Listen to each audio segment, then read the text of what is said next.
We are live for our Koedoe Tourism and Protected Areas Hangout, October 22nd, 20, 2014, and welcoming everyone to our Hangout with good friends Anna Spencelely and Stephen McCloud. Greetings and good morning and good evening to you both. Hi, Ron. How are you doing? Good. And hi, Ron, and hi out there, the watching and listening world. A reminder to our viewers, we do have the Q&A app active, so if you have questions about the Koedoe issue or about parks and tourism, or in fact the APAS group, please ask your question and we'll be answering that. Introductions first. Anna, you have a nice new icon, so we'll start with you. Can you introduce yourself to the world? Hi, thanks, Ron. I'm Anna Spencelely. I'm chair of the Tourism and Protected Areas Specialist Group, and I work as a tourism consultant based in South Africa. Thank you. Steve? Yeah, I'm Steve McCloud, and I'm a retired University of Montana professor living here in Missoula, Montana, in the U.S., and I focus a lot on tourism and visitor management in protected areas. Steve, just a quick question, but do you have a dog in the far right corner of your photo? No. We have, I don't know how much you can see. I see some sort of a doggy over there. They're outside. There may be some meerkat, something like that. The dogs are outside today. Oh, that's great. You both are headed over to a big conference in Australia. Can you tell us a little bit about the World Parks Congress? Yeah, I can say a little bit about that. Yeah, the Parks Congress takes place every 10 years. The last one was actually 11 years ago in 2003 in Durban. And it's the biggest global gathering of practitioners working on protected areas in the IUCN agenda. And there are literally hundreds and hundreds of presentations, thousands of participants coming to this meeting in Sydney, which will be taking place in November. And we're very pleased that there will be a whole suite of tourism-related events throughout the course of the World Parks Congress. And I can talk a little bit about the tourism journey a bit later. Very good. Excellent. Steve, anything to add about the Congress? It's just a wonderful group of people that are there, all sharing a passion for protection of our natural heritage, and then a smaller group of people who are very interested in seeing what can be done to enhance tourism opportunities as part of that protection effort. Beautiful, beautiful. Both of you are involved with a new publication, and I'd like you to tell us a little bit about Koedoe. Yeah, well, Koedoe is a journal that was originally created to complement the scientific efforts going on in South Africa, and particularly South African national parks. And over the years, the last several years in particular, they've broadened the scope of their content. It's what's called an open access journal, which means that people can contribute to and read the journal articles without a subscription, unlike many other journals. This is the first time that they've really focused, in the issue that we'll talk about a little bit later, the first time that they really focused on the relationship between tourism and protected areas, as far as I know. Beautiful. Anna? Yeah, yeah, I agree with Steve. That is pretty much the history of Koedoe. It has been predominantly, I think, a journal with mostly South African papers in historically, but the special edition that Steve and I put together just now was quite rich, I think, in papers from other parts of the world too. So it was great to collaborate with Steve and with all the authors who contributed such great papers towards that edition. Okay, I won't quiz you about each individual article, but can you talk a little bit about some of the contributions? Well, it's a wonderful array of different subjects and topics and tourism management issues. Bob Manning wrote the article, the lead article, in which he talked about in very easy to understand terms, a framework for making decisions about tourism and visitation. We've got articles that deal with factors associated with the varying lengths of stay in a park, which is very interesting because often destination marketing organizations and park organizations want to lengthen the stay. And it's not just a matter of saying we want to do it. We have to know something about the visitors. Um, we have other articles that deal with parks in Madagascar, and in Vietnam. So it's we've got the thing that strikes me about this is that these articles kind of cover the full range of issues associated with managing tourism in protected areas, and they also serve as kind of a foundation for the World Parks Congress, for a lot of the tourism sessions that will be there in about 2 weeks or so, 2 or 3 weeks when the Parks Congress starts. Yeah, that's November 12th. Yes, right. What I find very interesting about the fact that it's an open access journal, it is Open Access Week, and all over the world, people are celebrating the idea of information sharing and reusing and remixing. There was a big kickoff event Monday at the World Bank. Uh, I'd like to see more parks and tourism conferences, individually or together, that are paperless and that provide these materials. And kudos to Koedoe that here's this journal that is freely accessible, and the articles are online long before the World Parks Congress begins. Right, and we're in a different society. Technology has a great influence on what we do and provides a tremendous opportunity for people to read about and see and appreciate other places and topics. And the other thing about the special issue, I was kind of thumbing through it before our hangout started, is that for an academic, one of the strengths of this is the great array of references that are cited at the end of each of the article. So it makes a good place to start a literature review or search for subjects that a particular scientist might have an interest in. What I find interesting is that since it is open access, you're freely able to distribute that on a thumb drive. That's correct, yeah. So we can get the word out fast and easily and without much in the way of a cost. So that's, and we will be distributing copies on flash drives at the World Parks Congress. One of the events there will be a launch of a series of new publications, and the special edition of Koedoe will be one of those that we'll be highlighting during the Congress. So people who are able to make it to that event will get free copies of the flash drive. Anna, tell us a little bit more about this tourism journey that will take place at the World Parks Congress. Okay, what I'm going to do with you is I'm going to attempt to do something to share my screen with you and show you what the tourism journey is looking like. This is something that other groups in the IUCN have been doing for a while. The Business and Biodiversity Unit, for example, with Julia Carbone, have done this quite frequently, where they've compiled a whole series of events through the Parks Congress and other conferences, and this is what the tourism journey looks like.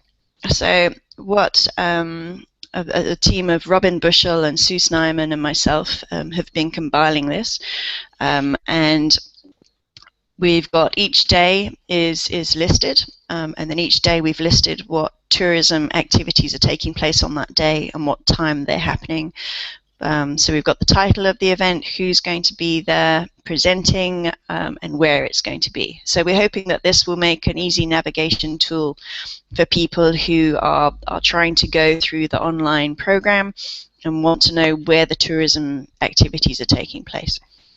So as I'll just scroll through this quickly, but as you'll see, we actually have quite an array of different tourism events through the whole meeting. Every day has at least 20 different activities that are tourism related, all very interesting and diverse issues across all of the streams of the Congress.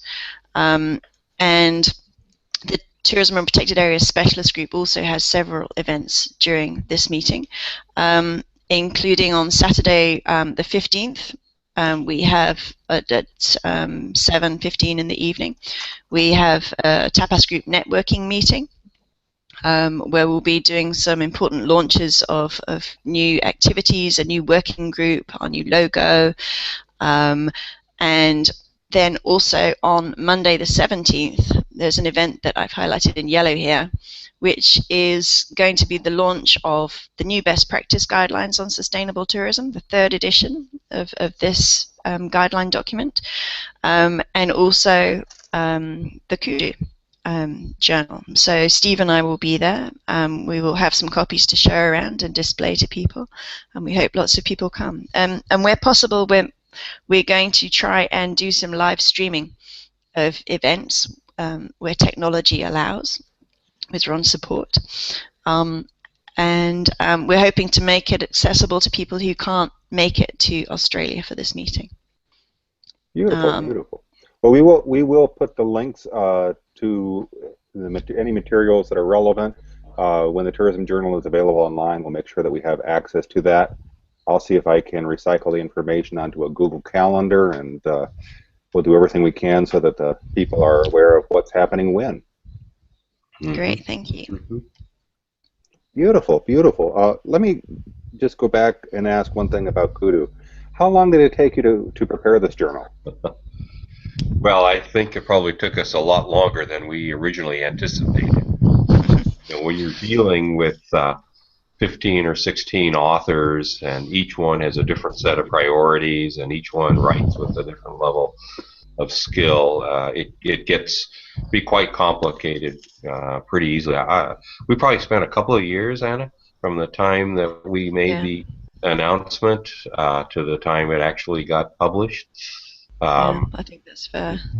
Yeah, I think it is. Our goal originally was to have the timing to come out when it did a month or two ago. You have to have an announcement. You have to encourage potential authors to make a contribution. It's what academia would call a technically refereed journal. That is, that once a manuscript comes in, it goes out to an anonymous review, generally by 2 reviewers. The journal article comes back to us, to either Anna or I, the reviewed article, in which a decision has to be made about whether or not the article is acceptable, and if it's not, then we of course have to notify authors that their article, we're not going to worry about that article anymore. And then for the articles that are acceptable, they still have to be revised, sometimes 2 or 3 times, and then it has to go through the entire publication process. So it's that in itself is a long journey that seems never ending at times. So we didn't accept all the articles that were submitted. We probably accepted maybe, I don't know, 60% or something like that. So it has a fairly high standard of quality that we insisted upon to be published and to make a good, useful, and defensible contribution to the subject of tourism and protected areas. Well done, well done. I know these things take time, and it's important to kind of show people that these things aren't done overnight. Yeah. Well, very good. Yeah, not that we just say, hey, let's do an article, and next month it comes, or a special issue, and it comes out. It takes a long time. You have to the publisher itself has its own deadlines that it has to meet in terms of printing and copy editing and everything else. So these things take a while. So, all right. So here's my snarky question: Are you already giving thought to how what you're doing for the 2024 World Parks Congress? I think we need to get through this one. Yeah, I second that. Well, very good. If you can, I'd like you to get your slides ready for tapas. Okay. We all know each other through a group called the Tourism and Protected Areas Specialist Group. And while it sounds like a Spanish appetizer plate, it's a little bit more than that. Anna, take it away and introduce this place to tapas. Okay, thank you, Ron. Okay, first I'd like to introduce the brand new logo of the Tapas Group, which is basically fresh off the press, released this morning, South African time. So brand new, and we'd like to thank Marianne from Wilderness Safaris for putting in the hard work to develop this for us. And we had an online voting process using Facebook and LinkedIn, and this was the hot favorite of the logos that we presented. So also thank you very much to all of the people who voted in this process. I think it's really encaptures all the things that we love about nature-based tourism. So the Tapas Group. The Tapas Group is a World Commission on Protected Areas specialist group. It's a voluntary network. Nobody is paid to participate in this network. It's done for the love of the field and the work. And we try to encourage people who are specialists on tourism and biodiversity and protected areas to contribute to this network.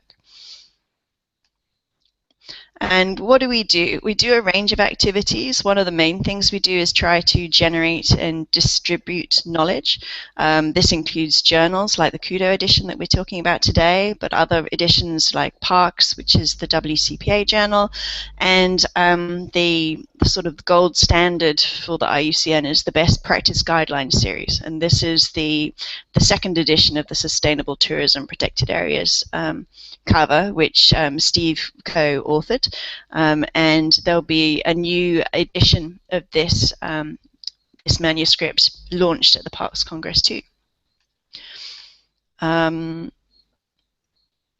Okay, and then what else do we do? Well, this is something that's really Steve's specialty in particular, and Steve leads the capacity building working group, which is basically providing, sharing expertise and skills on tourism and protected areas. Steve, I don't know if you want to say something about that. Steve, I think your microphone might be muted.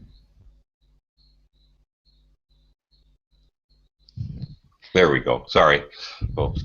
There are two aspects of this. One is just working to figure out how we can build the capacity of protected area managers in particular, but also some other kinds of people like community people and so on, to do a better job in managing tourism and visitation in protected areas. And that's where those publications are very key. And I just, as a footnote, the existing sustainable tourism guidelines that Anna briefly mentioned are actually one of the most sought after IUCN best practice guidelines in their entire series. So we know there's a big demand for this. The other aspect of it is just some direct action, what I would call direct action. I'm involved in a number of capacity building efforts, and the photos you see on this particular page are from various capacity building exercises that I've been involved in. The two top photos are up in Yellowstone National Park. The top right one, just to let you know, it was taken at a place called the confluence of the Firehole and Gibbon River in Yellowstone, where the whole idea of a national park was developed back in at a campfire in September of about 1870, I think it was. And the others photos are different capacity building groups, particularly in the Amazon. That's great, Steve. It's great work that you do, and Thank you. thanks for sharing these pictures as well. And another element of this is that the group does tries to do a lot of networking. We are a network of protected area and tourism professionals, so we try to meet and discuss and debate. We try and facilitate meetings where new knowledge is developed and shared. This picture on the top right-hand side was a recent meeting on tourism concession guidelines for the Southern African Development Community and for transfrontier conservation areas in particular. And there's been a lot of work recently in this part of the world on that topic by the Tapas Group. And this pretty slide, including some photos of Steve and Ron and myself, is our ExCo group. And we're very, very lucky to have a very strong group of volunteer, hard-working volunteers who lead different working groups. So we have Glenn and Ralph working on knowledge development, who've been coordinating the best practice guidelines and others. Sue Snyman, who recently joined us as our vice chair and is going to be launching a new communities working group at the Congress. Steve, of course, on capacity building. We have Robin Bushell, who works on heritage issues with the world, with UNESCO, and also does a lot of liaison for us on different international meetings. Ron, of course, on communications, our guru of communications, if I may say. Elena has joined us from Russia to help coordinate our membership, and she's been doing a fabulous job of getting our membership strategies organized. And then our very strong linkage we have with the IUCN Secretariat is Julia Carbon, who's in the Business and Biodiversity Unit based in Geneva. And this dedicated group basically keeps the Tapas machinery running, and without their efforts, it would be a lot less productive. So I'd like to thank both of you personally being on the call as well. It's been a rewarding collaborative. It's been a rewarding collaborative exercise. It's nice to see what we can do together. Yeah, that's great. And then I just wanted to show this slide, and this is really mostly the work of you, Ron, is getting us all over the web as far as wide as we can get. We're on Facebook. There's a LinkedIn group that was started by Paul Eagles. We're on SlideShare. Ron has been leading the Planeta Wiki on Tapas, which has all the information about the group. There's a Google Plus group, and of course the IUCN website, which is the sort of basic landing page for us. And that, in a nutshell, is the Tapas group. But if I've missed something, please, you both know this group as well as I do, so okay, all right. If you can, get out of the screen share, and here's my question for you, Anna. Basic question is this: how many members does Tapas have?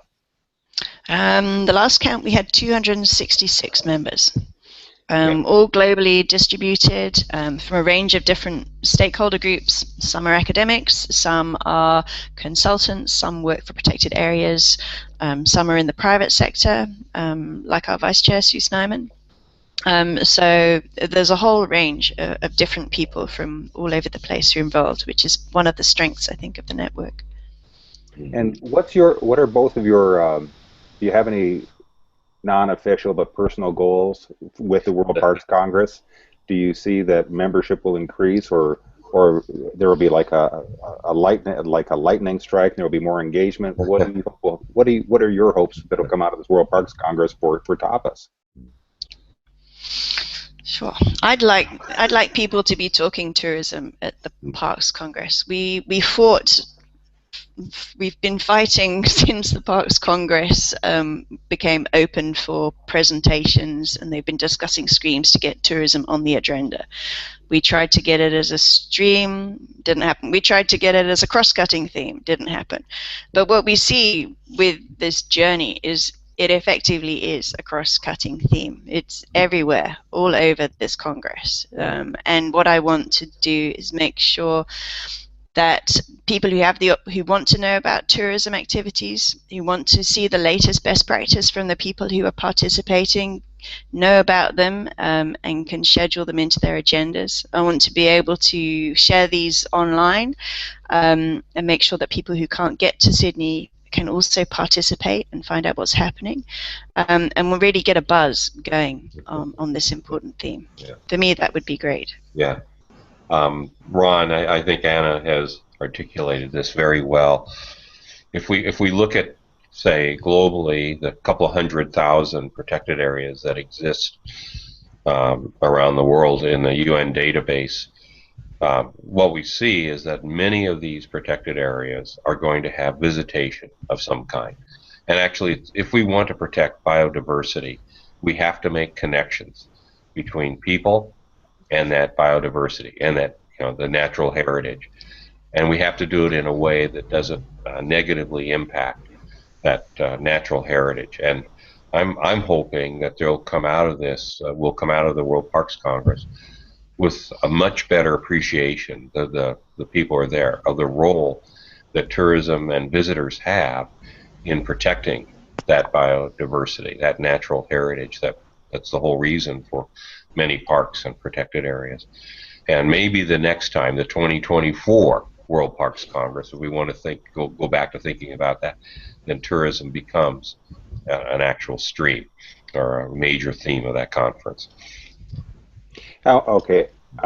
Beautiful answers, both of you. Beautiful answers. I want to follow up with one more unscripted question for you both. While you're in Australia, are you going to do any tourism or visitation of natural areas? And where are you going? Yeah, my holiday starts on Sunday. I'm heading to Australia early before the Congress starts, and I'm heading straight up to Cairns. I'm going to go and see the barrier reef. I'm going to explore the forests up there. I'm going to play in the warm waters and on the beaches and enjoy it to its fullest. So I will be beautifully relaxed by the time we get to Sydney. And I will. I'm going to take a 3-day hiking trip to the Blue Mountains on a trail, one of the most famous trails in Australia, called the 6-foot track. So get out and enjoy the environment that Australia offers. So. Beautiful, beautiful. I think we're going to wind down the conversation soon. I would like to ask if there are any things we haven't talked about, but before we get to that, this is not our last hangout this month, Steve. Yeah, right. Can you invite people and tell people what we're going to be talking about, what you're going to be talking about next week? Yeah, in a week we'll have another hangout, and this hangout is going to deal with capacity building, and basically it's a little bit broader than capacity building. It will talk about what I believe to be the 4 keys to enhancing manager performance in terms of managing visitors and tourism. And it should be a really neat hangout. We'll have some slides to support this, and hopefully it will give some people, viewers, some thought about what they can do within their own organizations to increase manager performance. Beautiful. And that'll be when? That will be next Wednesday. And Ron, it'll be what, 3 hours earlier than we are at today? That's right. And Yeah. I'll add the link to this hangout. 29th. Yeah. So that people can watch that. Yeah. One Okay. second. There we are. All right, so this is where we come to the conclusion of our hangout. Any other business? Anna, anything else that you'd like to talk about? Yes, just briefly, if I may.